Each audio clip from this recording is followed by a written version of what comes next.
1 year had passed since the day humanity walked away. Chancellor Sarath stood before the human border station, his diplomatic vessel waiting in the cold darkness of space. He had traveled alone except for a small crew, carrying no weapons and no guards. He had come not as a conqueror or a negotiator, but as someone seeking forgiveness. The humans made him wait for 3 days. On the 4th day, a human patrol ship approached. Its captain, a woman named Grace Holland, contacted the Volanthi vessel. Her voice was polite but cold. "Chancellor Sarath, you may proceed to Earth. Ambassador Carter will receive you." Sarath closed his eyes in relief. It was more than he had dared to hope. Earth was beautiful. Sarath had seen images, of course, but nothing had prepared him for the reality. Blue oceans stretched beneath white clouds. Green continents spread across the surface like living paintings. This small world had produced a species that had quietly held the galaxy together for 400 years. He landed in a city called Geneva and was escorted to a simple building of glass and stone. Inside, Ambassador Daniel Carter waited. Carter looked older than Sarath remembered. His hair was entirely gray now, and deep lines marked his face. But his eyes were clear and sharp, and when he spoke, his voice carried the weight of someone who had seen too much and forgiven too little. "Chancellor Sarath, you asked to speak with me." Sarath had prepared a speech. He had written and rewritten it dozens of times during the journey. But standing before this tired human, all his prepared words seemed empty. "Ambassador Carter," he said, "I have come to apologize." Carter's expression did not change. "On whose behalf?" "My own. And on behalf of everyone who should have spoken when there was still time." Sarath took a breath. The Council wronged humanity. The Nexus 7 ruling was unjust. The forgeries were obvious. We knew. Many of us knew. We said nothing because it was easier to ignore than to act. He paused. Carter remained silent. For 400 years, humanity served the galaxy. You built our systems. You healed our sick. You protected our trade. You asked only for respect, and we gave you contempt. This was not merely unjust. It was blind.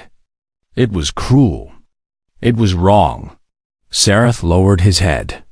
In Volanthi culture, this was the deepest gesture of shame. I cannot undo what was done. I can only ask if there is a path forward. The galaxy is dying without you. But more than that, the galaxy deserved to lose you. We earned this suffering. I know this. I say it not to beg for mercy, but because it is the truth, and the truth has been denied for too long. Silence filled the room. Carter studied the Volanthi Chancellor for a long moment. Then he nodded slowly. "Your words are heard, Chancellor. What happens next is not my decision alone." The message from Sarath was transmitted to every human world. It was discussed in homes and offices, in schools and factories, in military bases and research stations. For the first time in a year, humans talked about the galaxy they had left behind. President Michelle Torres received Sarath's formal proposal in her office. It offered everything humanity had ever wanted. Full membership rights on the Council, equal voting power, recognition of all human territories as sovereign space, reparations for Nexus 7, a formal admission of wrongdoing, recorded in the permanent archives. Torres read the proposal and set it aside. Then she called her advisors together. The debate lasted for months. Some argued that humanity should refuse. The galaxy had shown its true nature. It would never truly accept humans as equals.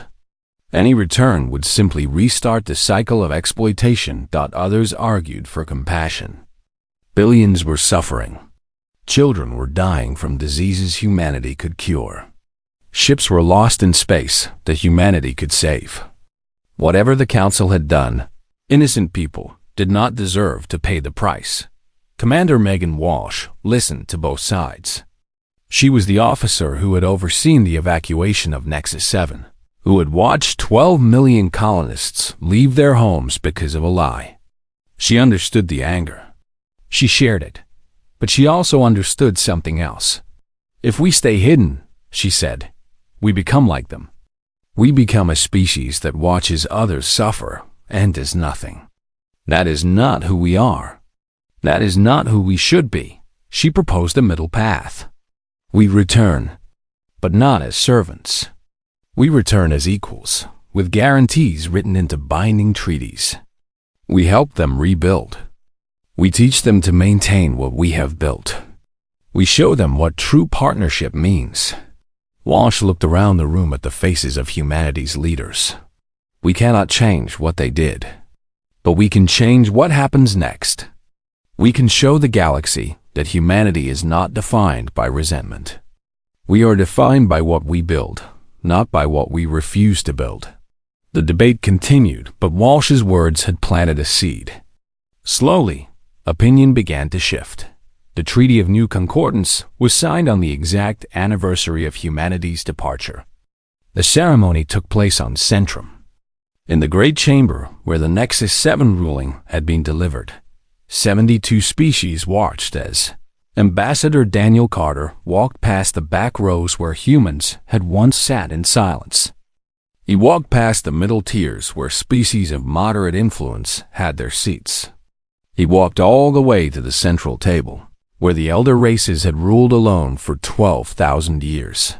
Chancellor Sareth stood to greet him. The Volante's hands trembled as he offered the treaty for Carter's signature. Carter read every word. The treaty guaranteed human sovereignty. It granted humanity veto power on the Council. It established mandatory training programs so that other species would learn to maintain the systems humanity had built. It required unanimous approval for any ruling affecting human worlds. It was everything humanity had ever asked for. It was everything the Council had refused for 400 years. Carter signed his name and looked up at the silent chamber. Humanity votes yes, he said simply. Let us begin again. In the months that followed, human ships returned to the Outer Rim. Human doctors brought medicine to plague-stricken worlds. Human engineers repaired the communication relays and updated the navigation charts. Human teachers began training other species to do the work that humans had always done alone. It was not easy. Trust took time to rebuild. Old prejudices did not disappear overnight. There were setbacks and arguments and moments when it seemed the new partnership would collapse, but humanity persevered. They had always persevered. On the first anniversary of the treaty, Carter stood in the Great Chamber and addressed the Council. 73 species listened in silence.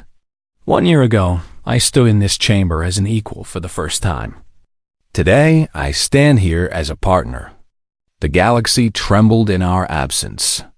Now it stands stronger in our presence. This is not because humanity is superior. It is because we are finally together. He paused and looked around at the assembled delegates. Let this be the beginning of something new. Something built not on convenience or exploitation, but on mutual respect. Something worthy of the stars we share. The chamber erupted in applause. And for the first time in 400 years, humanity did not have to wonder if it belonged among the stars. They knew. High Chancellor Varth stood in the Great Chamber and watched his civilization crumble.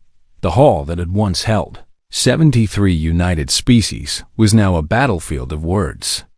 Delegates screamed at each other in languages that the broken translation systems could barely process. Fights had broken out twice in the past hour. A Crocian warrior had drawn his weapon before being restrained by his own people. 12,000 years of order and cooperation were dissolving before the old Volantes' eyes. The Mindari delegation accused the Crocian of deliberately driving away the humans with their Nexus 7 aggression. Your greed has destroyed us, the Mindari speaker said, her telepathic voice cutting through the noise. You wanted one small planet, and you have cost us everything. The Croatian ambassador slammed his armored fist against his podium. The Volanti led this council. They dismissed human concerns. They denied human requests. They treated humanity as servants. If anyone is to blame, it is them. Vorath tried to restore order, but his thin voice was lost in the chaos. He was old and tired, and for the first time in his long life, he did not know what to do. Outside the chamber, the galaxy continued to fall apart. The communication relays were failing across entire sectors now. Messages that once traveled instantly between worlds now took days or weeks, if they arrived at all. Governments could not communicate with their colonies. Families were separated without word from each other. The isolation bred fear, and fear bred violence. On a dozen frontier worlds, local leaders declared independence from empires that could no longer reach them. Civil wars erupted as factions fought for control. Refugees fled in all directions, their ships guided by outdated navigation charts that led many to their deaths. The Outer Rim had become a nightmare. The pirates who once raided occasionally now ruled entire systems.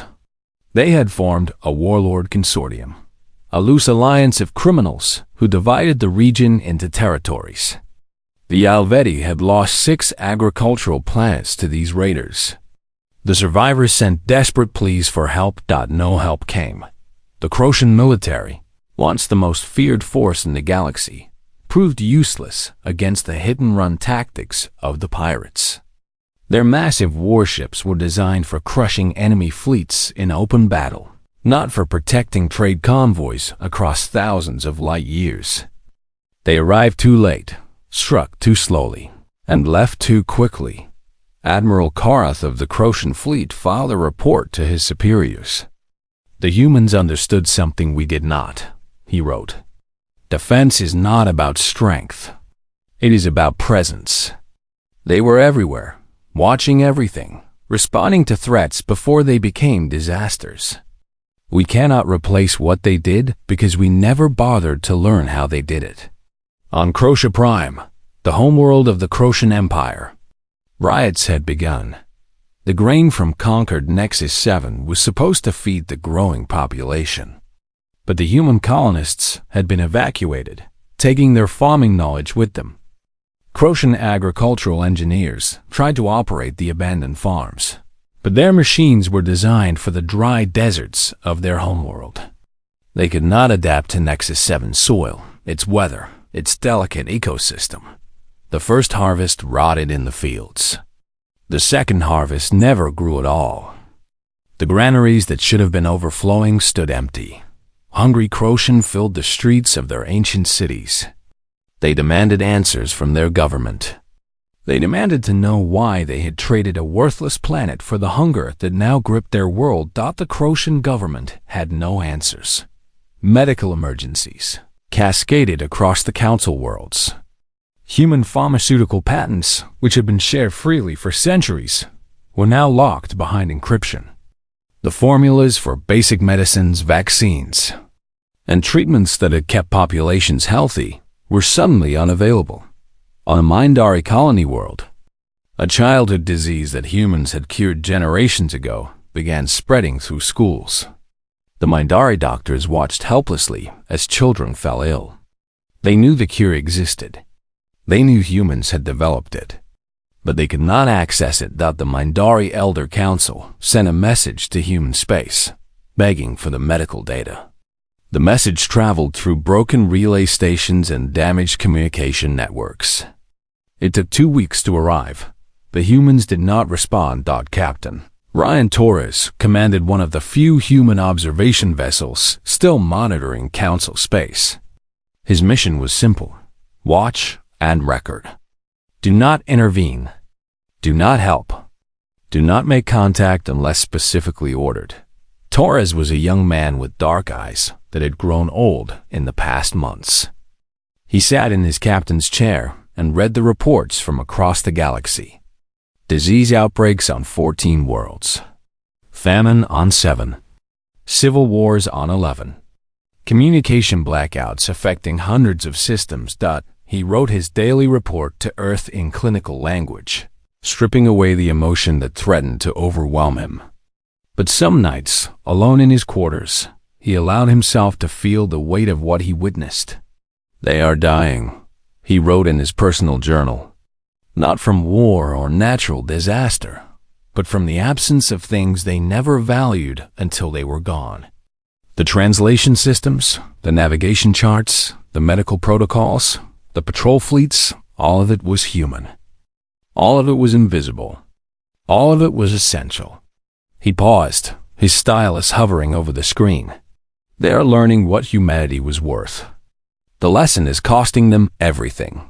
Back on Centrum, the emergency session of the Council had accomplished nothing. Morath's attempts to assign blame had only deepened the divisions. The Crocian refused to apologize for Nexus 7.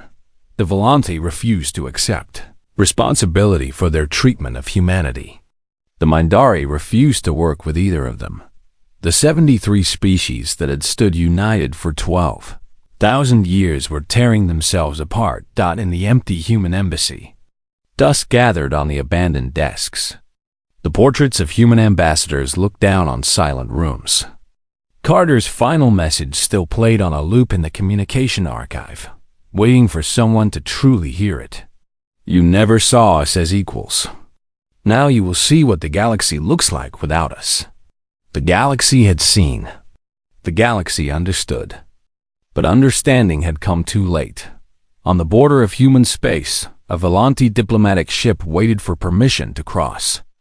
Inside, Chancellor Sarath, a young reformist who had opposed the Nexus 7 ruling, prepared a message that would change the course of galactic history. He was going to do something no elder race had ever done. He was going to apologize. The first week passed without notice. Human delegates stopped attending council sessions, but Volanti administrators assumed they were angry about the Nexus 7 decision. Let them sulk, the common opinion went. They would return when they realized how much they needed the council. The second week brought minor inconveniences. A translation system failed during a trade negotiation between the Crocian and the Mindari. The Volanti technicians, who came to repair it, stared at the machinery in confusion. The core programming had been designed by humans, and the human technical staff had departed without leaving any instructions. It took 6 days to fix the translator. By then, the trade deal had collapsed, and the Crocian accused the Mindari of deliberately sabotaging the talks. The argument escalated for weeks. The third week brought chaos. Admiral Lavra Bennett withdrew her peacekeeping fleet from the Outer Rim. She did it quietly, without announcement or fanfare. One day her ships were there, patrolling the trade routes and protecting merchant convoys. The next day they were gone. The pirates noticed immediately. The first attack came against a Yalveti convoy carrying precious metals from a mining colony. Without human patrol ships to respond, the raiders struck with brutal efficiency. They disabled the escort vessels, boarded the cargo ships, and stripped them clean. The survivors sent desperate distress calls. No one came. Within a week, pirate attacks increased by 400%. The trade routes that had been safe for centuries became hunting grounds. Merchant captains refused to sail without armed escorts. But the Crocian warships dispatched by the Council were trained for conquest, not protection. They moved in formation, slow and predictable, while the pirates danced around them. The Yalveti trademaster, who had once complained about human response times, sent a new message to Admiral Bennett. This one was full of desperate pleas for help. Bennett read it, deleted it, and continued the journey home. On Nexus Prime, Dr. Kevin Marshall completed the shutdown of his research station.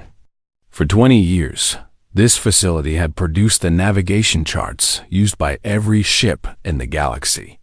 Without those charts, faster-than-light travel became a gamble. Marshall transferred all proprietary human research to secure servers that the Council could not access. The star maps, the gravitational calculations, the warnings about dimensional instabilities. All of it disappeared behind encryption that would take alien computers centuries to break. The last thing Marshall did before leaving was update the public navigation database one final time. He marked it clearly. This version will not be updated. Use at your own risk. Ships began arriving at wrong coordinates.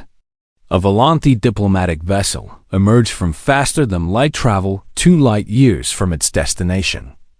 A Croatian military transport found itself inside a radiation storm that the charts had failed to predict. A Mindari colony ship simply vanished, its fate unknown. The Council demanded that Marshall return and restore the navigation systems. The message reached him on his transport, halfway home. He read it, smiled sadly, and did not reply.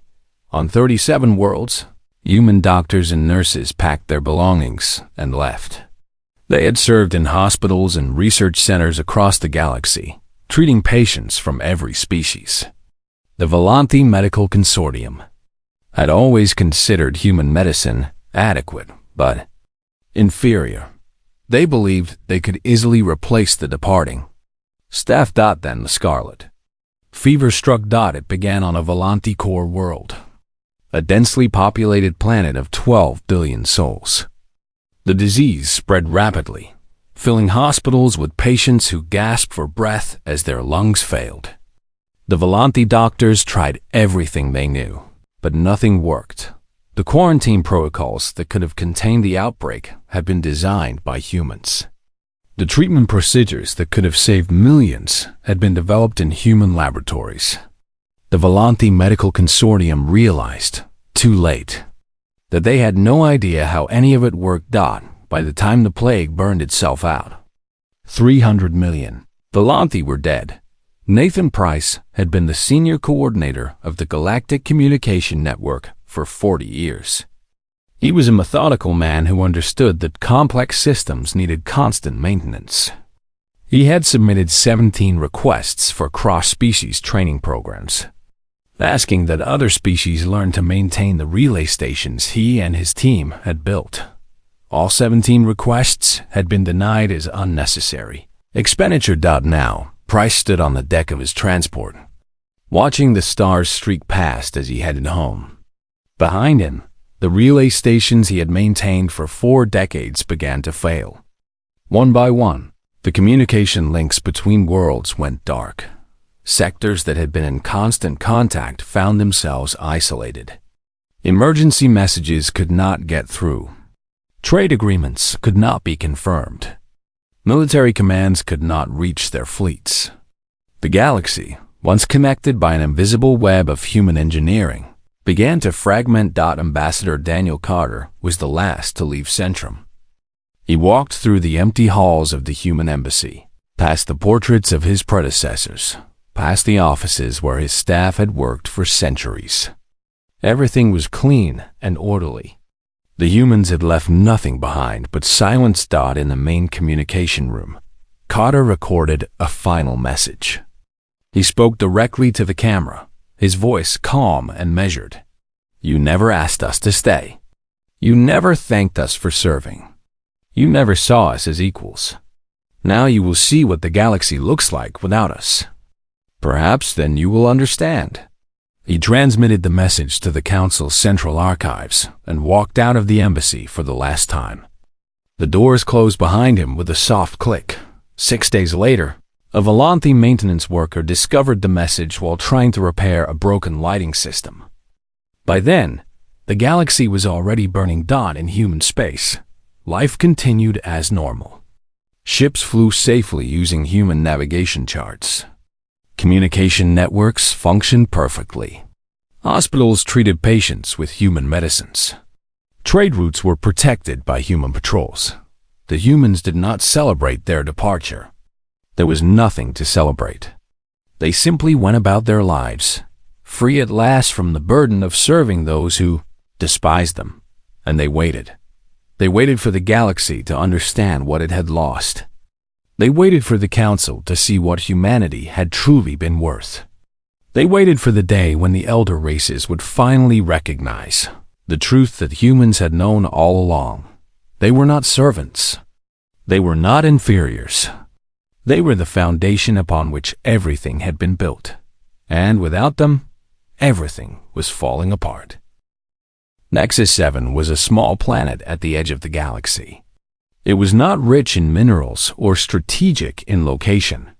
It was simply a world where humans had built a home. 80 years ago, the first colonists had arrived to find a planet of brown rock and thin air. There was no life, no water on the surface, no reason for anyone to care about this forgotten place.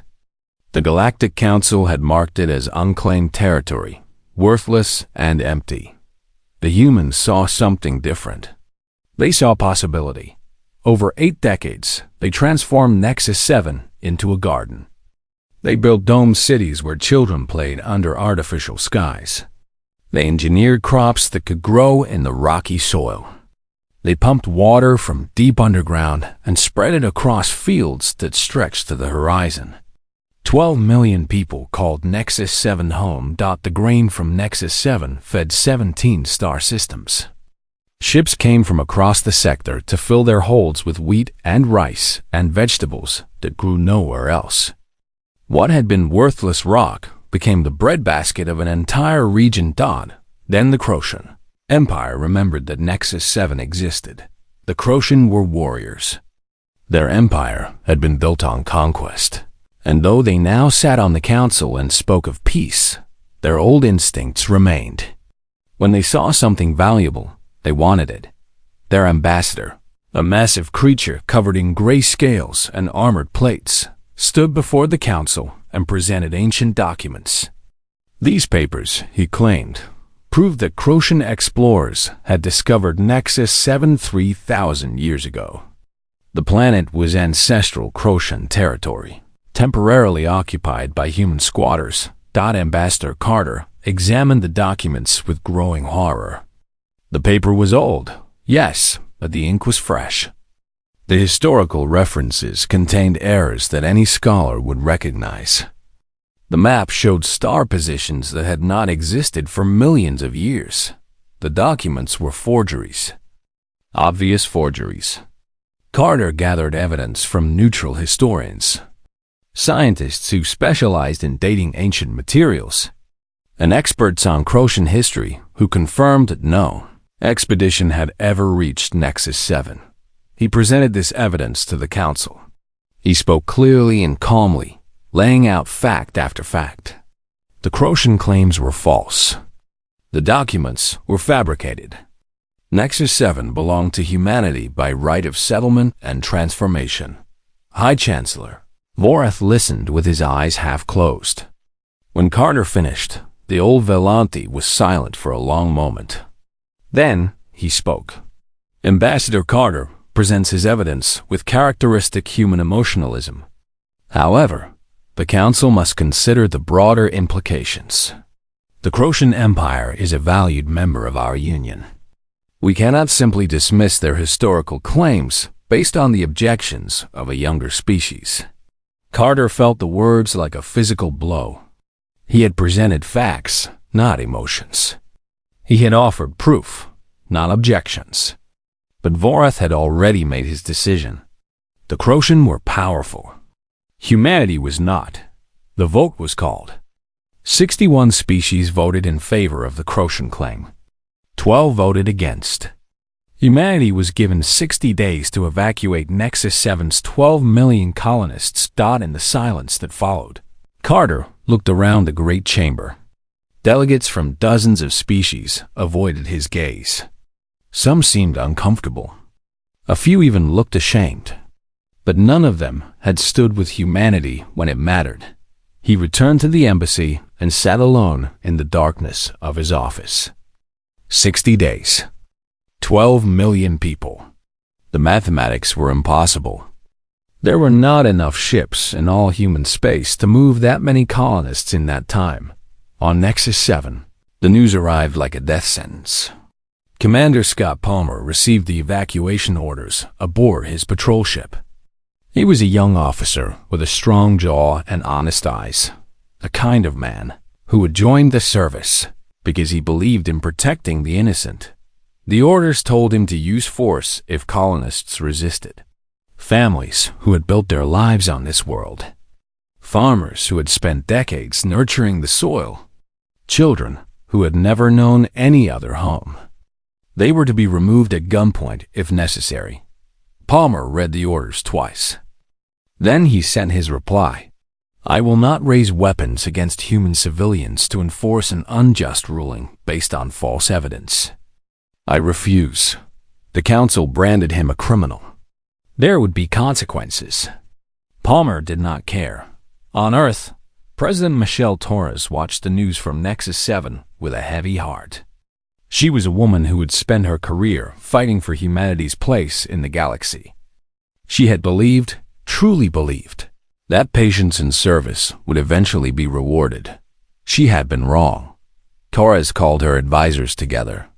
They met in a room deep within the presidential complex, far from the ears of any who might report to the council. The discussion lasted 3 days. Some argued for military resistance. Let the Crocian try to take Nexus 7 by force. Human ships were fewer, but human crews were skilled. They could make the conquest costly. Others argued for continued diplomacy. Appeal to the council again. Present more evidence. Surely someone would listen eventually. Torres listened to every argument. Then she made her decision. On the third night, she addressed the United Human Territories. Her speech was not broadcast to the council networks. It was not meant for alien ears. It was meant only for her people. She stood before the camera in her simple office, wearing her everyday clothes rather than formal attire. She looked tired. She looked sad. But her voice was steady. For 400 years, we have given everything to a galaxy that sees us as servants, she said. We have bled for their peace.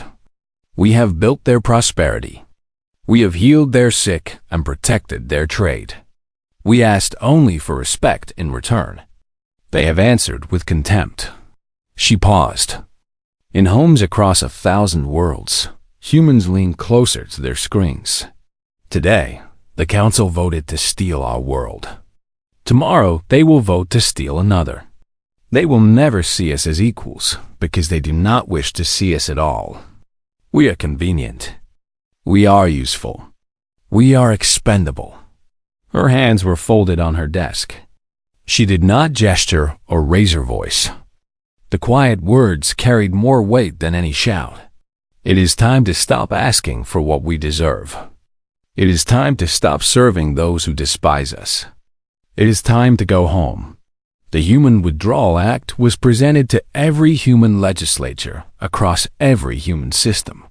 It passed unanimously. There were no protests, no angry declarations, no ultimatums delivered to the council. Humanity simply began to leave. Carter closed the embassy on Centrum. Bennett recalled her ships from the Outer Rim. Marshall shut down his research station.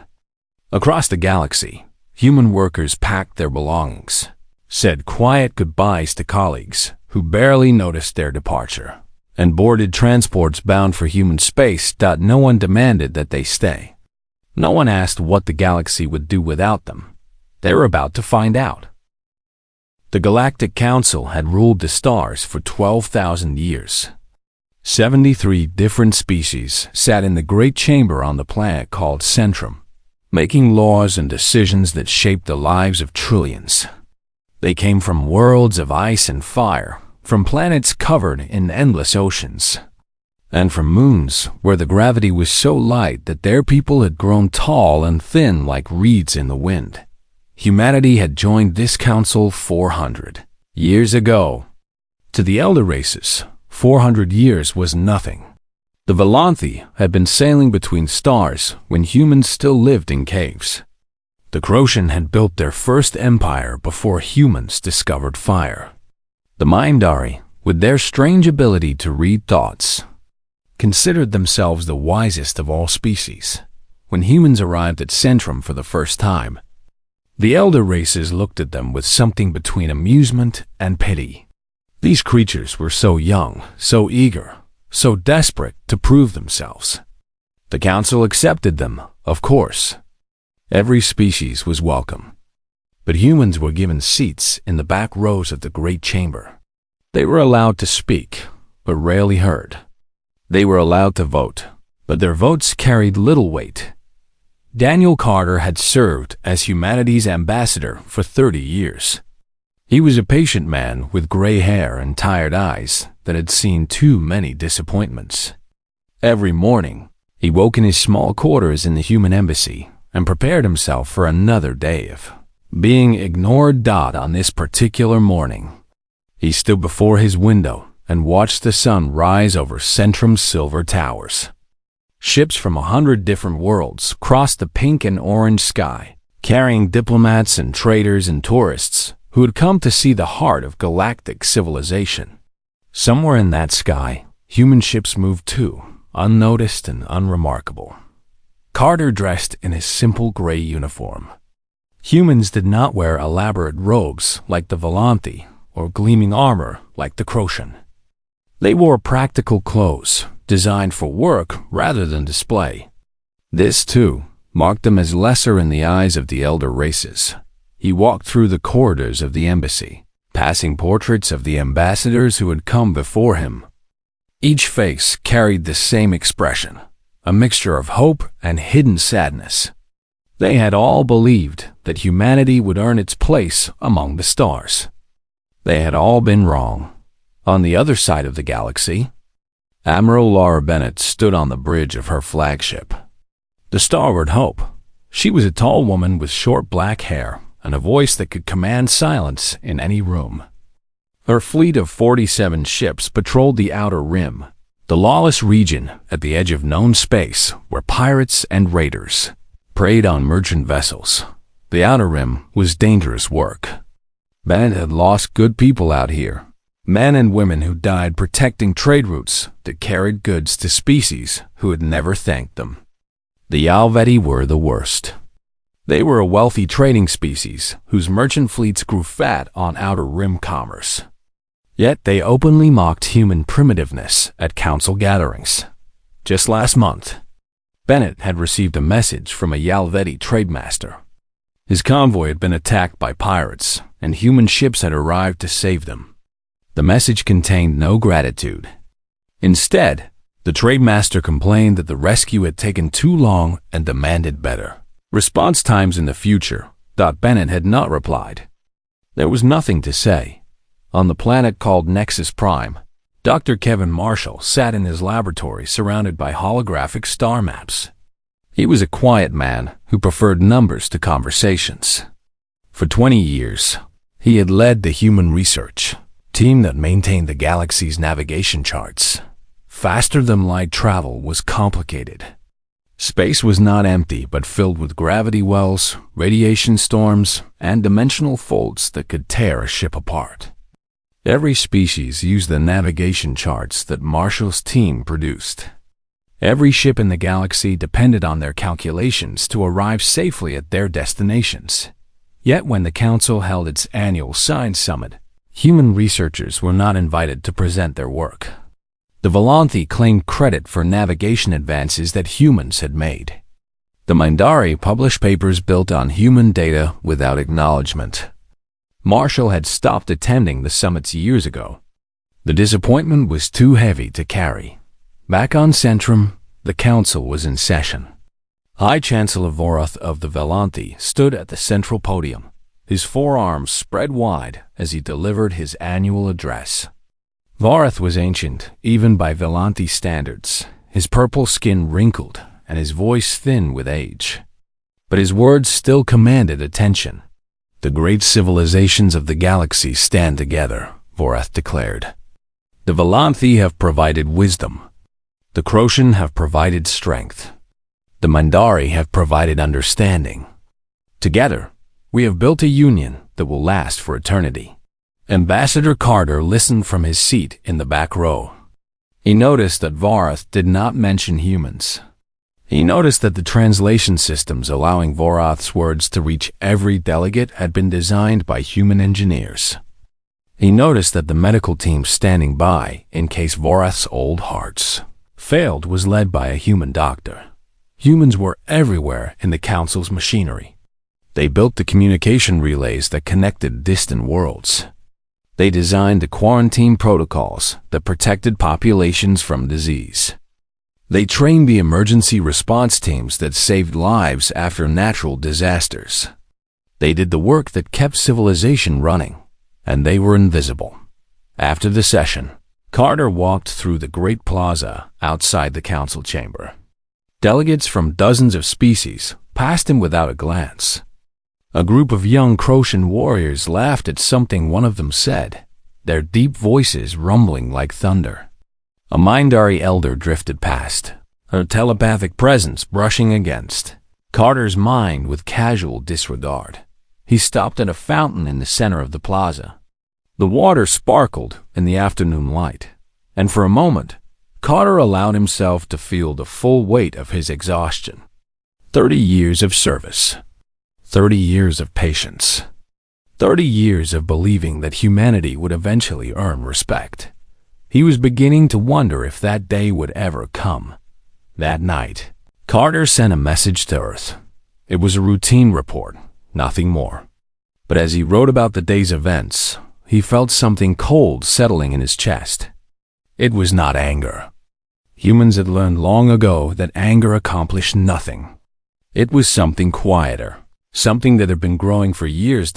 It was resignation. Across the galaxy, millions of humans continued their work. They repaired the systems that kept ships flying. They healed the sick and comforted the dying. They stood guard over trade routes and research stations and colony worlds. They did their duty without complaint, without recognition, without hope. They were the foundation upon which the galaxy stood. And no one had ever bothered to notice.